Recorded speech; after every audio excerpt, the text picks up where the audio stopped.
जिसके कान हों वो सुन ले, जिसकी आंखें हों वो देख ले। हम उन लोगों के लिए विशेष धन्यवाद देना चाहते हैं जो हमें एसबीआई पे, गूगल पे और पेपलिंक के द्वारा हमारी सेवकाई में बोते हैं। डिस्क्रिप्शन बॉक्स में दिए हुए लिंक से आप भी बो सकते हैं। ये हमारे 3 चैनल्स हैं और अब आप हमें टेलीग्राम पर भी ढूंढ सकते हैं।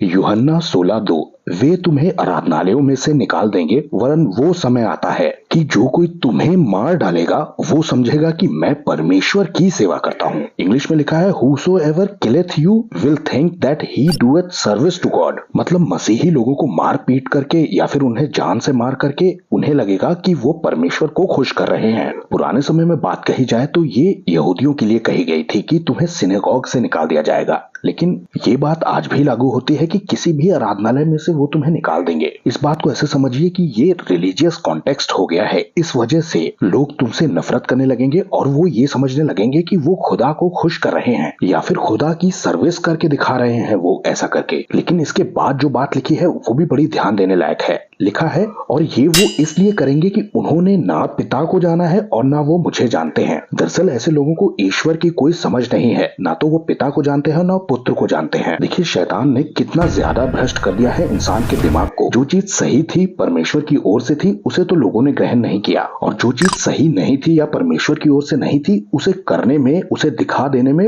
वो बिल्कुल भी नहीं हिचकिचाए। हर इंसान को ऐसा लगता है कि वो बड़ा धार्मिक है और वो बड़े परमेश्वर को खुश करने वाले काम कर रहा है, लेकिन सच्चाई इस बात से बिल्कुल ही उलट है। ये उनकी गलतफहमी है कि वो ईश्वर को जानते हैं, वो खुदा को जानते हैं। वो दरअसल परमेश्वर को नहीं जानते हैं। और पिता पुत्र वाली बात तो उन्हें बिल्कुल भी समझ में नहीं आई है। उनको जो ठीक लगता है वो कर रहे हैं और आखिरी जमाने तक वो यही करते रहेंगे। आप अपने चारों ओर धार्मिक माहौल बनते हुए देख रहे हैं। कोई किसी देवता की जय बोलना चाहता है, कोई किसी का जयकारा लगवाना चाहता है, और वो एक दूसरे से बड़ा साबित होने की कोशिश कर रहे हैं। और ऐसे में जब एक मसीही व्यक्ति उठता है और रिलीजियस कॉन्टेक्स्ट में कहता है कि नहीं नहीं, तुम ये सब गलत कर रहे हो, ये सब ईश्वर को बिल्कुल भी पसंद नहीं है, उल्टा उसे घिन आती है इन सब कामों से। असली तरीका तो यीशु मसीह के द्वारा शुरू होता है, तो ऐसे लोगों को सताया जाता है, मारा पीटा जाता है। ये बात यीशु मसीह ने पहले से ही इसलिए बता दी थी ताकि इंसान ये न समझने लगे कि क्या हम कोई गलत काम कर रहे हैं, जो कि हमारे साथ ये हो रहा है। दरअसल बात रिलीजियस कॉन्टेक्स्ट की है। ये बाइबल के जमाने से ही चलता चला आ रहा है, शुरुआत से ही। कैन और हाबिल की घटनाएं तो आपको याद ही होंगी।